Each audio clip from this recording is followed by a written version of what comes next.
302, episode 57 kembali mulia 3.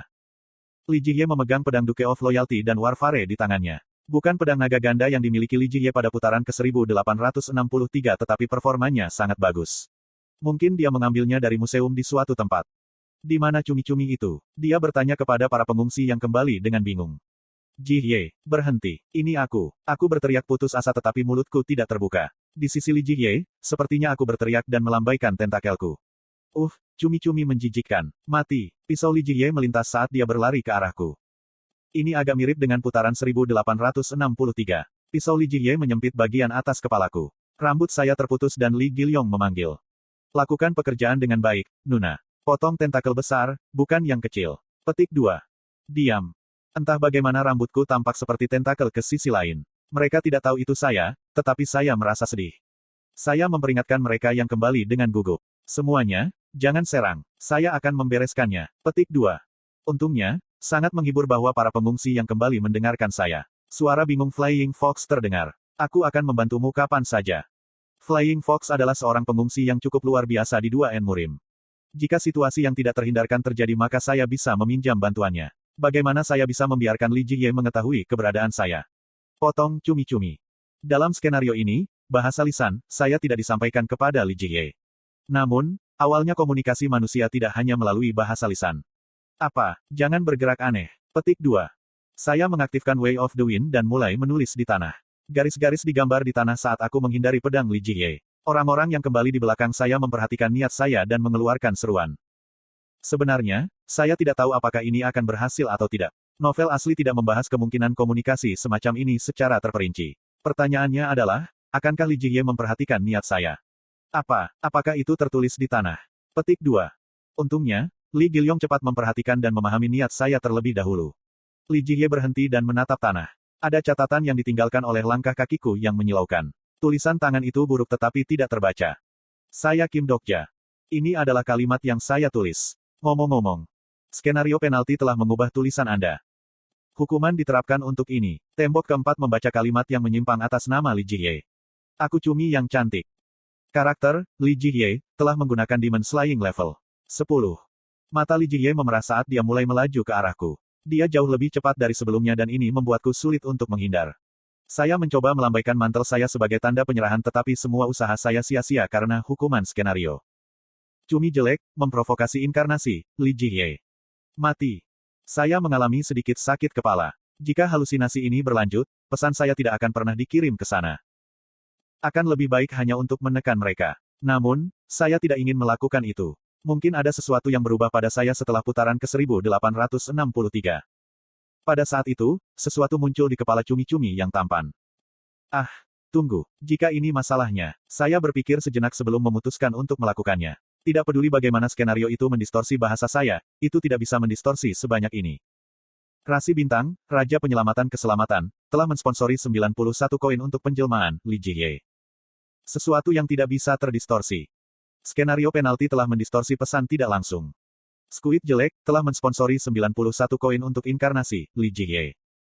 Itu tepatnya nomor koin. Li Jie mengerutkan kening pada sumbangan mendadak dari cumi-cumi. Ayolah, Jie. Squid jelek, telah mensponsori 91 koin untuk inkarnasi, Li Jie. Apakah kamu pikir aku tidak akan menyerang kamu jika kamu memberikan ini padaku? Squid jelek, telah mensponsori 91 koin untuk inkarnasi, Li Jie. Jangan terlalu menyebalkan. Saya tidak suka koin yang tidak dalam satuan 100. Petik 2. Benarkah? Lalu bagaimana dengan ini? Squid jelek, telah mensponsori 9158 koin untuk inkarnasi, Li Jie. Untuk pertama kalinya, serangan Li Jie berhenti. Dia tidak mengerti apa-apa. Itu hanya karena jumlah koin yang disponsori telah meningkat. Li Gilyong bertanya, mengapa kamu tiba-tiba menghentikan Nuna? Tidak, itu terus memberiku koin. Koin. Li Gilyong yang terkejut melirik ke arahku. Apakah itu rasi bintang? Konstelasi apa yang akan memiliki pengubah seperti Squid jelek? Ada satu. Tidak bukan saya. Itu bukan cumi-cumi, tetapi ada seseorang dengan pengubah serupa. Sekarang pengubah saya telah berubah. Sial, mengapa saya menjelaskan ini? Li Jie ragu-ragu saat dia menatapku dengan mata yang tidak pasti. Mengapa itu terus memberikan 91 koin? 91 koin. Iya, lalu dia memberi saya 9.185 koin pada akhirnya. Petik 2.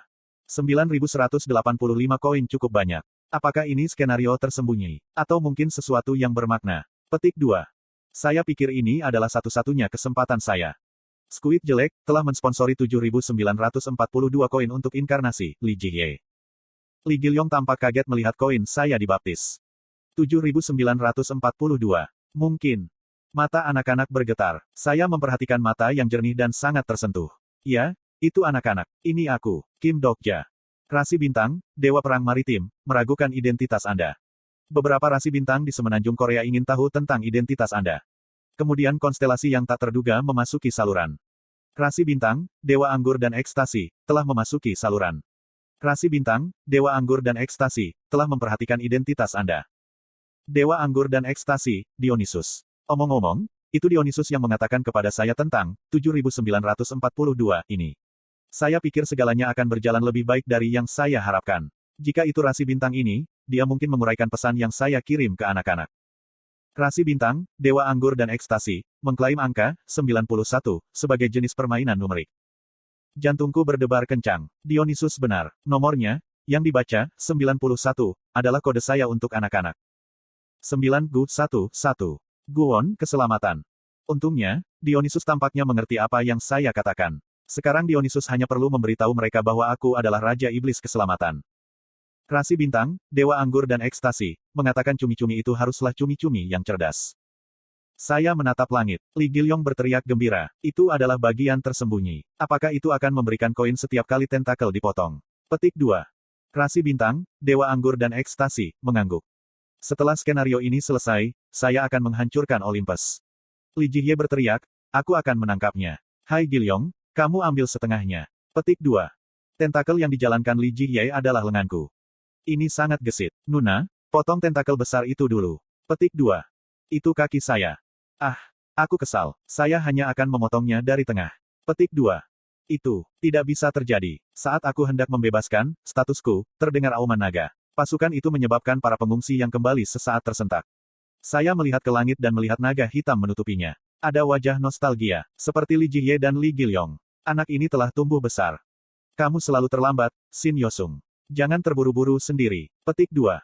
Hanya pipi montok membuktikan bahwa gadis ini adalah anak yang aku ingat. Shin Yosung pada naga Chimera mendarat di tanah. Shin Yosung melirik ke sisi ini dan bertanya pada Li Jihye, kamu belum menyelesaikannya. Sudah kubilang jangan terlalu lama. Petik 2. Aku mencoba tetapi ini adalah bencana yang aneh. Aneh. Cumi-cumi itu di sana. Shin Yosung menatapku. Itu terus memberi saya koin. Saya merasa tidak enak. Petik 2. Shin Yosung terus mengawasiku. Rasi bintang, Raja Iblis Keselamatan, sedang melihat inkarnasinya. Perlahan aku mendekatinya. Kotoran, jangan mendekat secara tiba-tiba. Meskipun ada ancaman Li Jihye, saya terus bergerak maju. Saya tidak bisa berhenti bergerak maju. Master binatang telah datang. Oke, kita bisa membunuh mereka sekarang. Munculnya Shin Yosung menyebabkan inkarnasi yang melarikan diri ke pinggiran pantai untuk berlari kembali melintasi pasir putih. Ada suara senjata bertabrakan di semua tempat. Inkarnasi yang berani mengarahkan pedang ke arahku dan mereka yang kembali. Faktanya, potongan tersembunyi yang sebenarnya disembunyikan dalam skenario ke-45. Jika kelompok kami dapat menghapus skenario tanpa memiliki satu korban. Teriak Flying Fox ketika dia didorong kembali dengan para pengungsi yang kembali. Saudara, kita tidak bisa bertahan lama. Saya tidak tahu apa yang Anda coba lakukan tetapi lakukan dengan cepat. Petik 2. Manusia adalah orang yang bahkan tidak mempercayai sesama manusia. Lalu bagaimana mereka bisa berteman dengan bencana? Matilah monster-monster tentakel. Sebuah ras yang mencoba mendominasi apa yang mirip dengan mereka sambil mengecualikan apa yang berbeda dari mereka. Penampilan saya tercermin di mata mereka. Aku hanyalah monster tentakel bagi mereka. Mungkin ada cara lain. Yo Jong-hyuk dalam novel aslinya mengambil rute pulang ini beberapa kali. Namun, Yo Jong-hyuk belum pernah menyelesaikan bagian tersembunyi ini. Lebih tepatnya, dia tidak bisa mencapainya. Bahkan jika itu agak sulit, jika aku bisa menemukan cara lain. Setiap orang yang mengambil jalan kembali, berjalan di jalan penyesalan. Jadi, saya tahu kegagalannya. Semua cara saya bisa gagal adalah jalan yang sudah dia lalui. Sekarang Yo Jong-hyuk pergi ke jalan yang tidak ada di aslinya. Itu adalah dunia di mana kemungkinan kegagalan yang tak terhitung terbuka lagi. Dinding keempat, berkilau samar. Jadi, saya juga tidak bisa kalah. Rasi bintang, Dewa Perang Maritim, menatapmu dari dekat. Rasi bintang, Jenderal Keadilan, memandangmu dengan seksama. Rasi bintang, Dewa Anggur dan Ekstasi, menatapmu dengan cermat. Apa yang kamu lakukan tiba-tiba? Jihye Nuna, hati-hati. Pisau Li Jie terbang ke arahku ketika aku bergerak maju. Saya tidak menghindarinya kali ini. Darah dari kulitku yang tak terlindungi mengalir ke mantelku. Dia tidak tahu aku tidak akan menghindarinya dan mata Li Jie yang kaget melebar. Inkarnasi lainnya mengalir melalui celah ke arahku. Dalam sekejap, sekelilingku dipenuhi dengan senjata inkarnasi. Jumlah air mata di mantel saya mulai meningkat. Saya mengambil beberapa serangan, memblokir beberapa serangan dan terus bergerak maju. Ada seorang gadis di ujung jalan. Anak yang merupakan inkarnasi pertamaku. Ada Shin Yosung yang seharusnya menjadi bencana sepertiku. Anak itu memperhatikan saya. Saya melewati jalan dan mendekati anak itu. Satu langkah lagi. Aku berjalan dengan langkah mantap untuk tidak menakuti anak itu. Saya tidak peduli apakah darah saya terciprat atau daging saya sobek. Saya tidak melepaskan status apapun untuk meningkatkan kewaspadaannya atau mengeluarkan senjata untuk menimbulkan ancaman. Wajah anak itu tepat di depan hidungku. Jika kehancuran tidak terjadi, dia akan berada di usia untuk memasuki sekolah menengah. Anak itu tumbuh dengan cara ini tetapi saya sudah terlalu jauh darinya. Sensasi tajam menusuk dadaku dan aku menundukkan kepalaku. Cumi jelek, sedang melihat inkarnasi, Shin Yosung. Tiba-tiba aku merasa lucu. Mungkin aku lebih baik sebagai cumi jelek. Kata-kata secret plotter terlintas di benakku. Bagaimana jika akhir yang mereka inginkan adalah mati bersamamu di sana? Anda masih ingin menyimpannya. Itu bukan keselamatan. Itu adalah kutukan. Saya sombong. Kerinduan saya hanyalah kerinduan saya. Tidak ada jaminan bahwa perasaan saya akan dibagikan oleh anggota partai saya.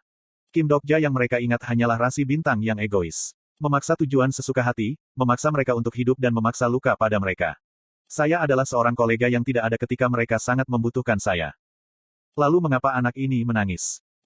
Li Jie dan Li Gilyong menurunkan senjata mereka dan inkarnasi berhenti menyerang. Ketika semua orang menatap kami, saya berlutut perlahan menuju inkarnasi saya. Mungkin karena saya ingin menunjukkan rasa hormat kepada anak saya yang tumbuh sendirian dengan cemerlang atau mencari pengampunan selama saya tidak ada di sana. Aku kembali, Yosung. Kata-kata saya tidak akan disampaikan. Inkarnasi Anda sedang melihat Anda. Inkarnasi saya perlahan-lahan mengulurkan tangannya dan meletakkan tangan kecilnya di atas kepalaku.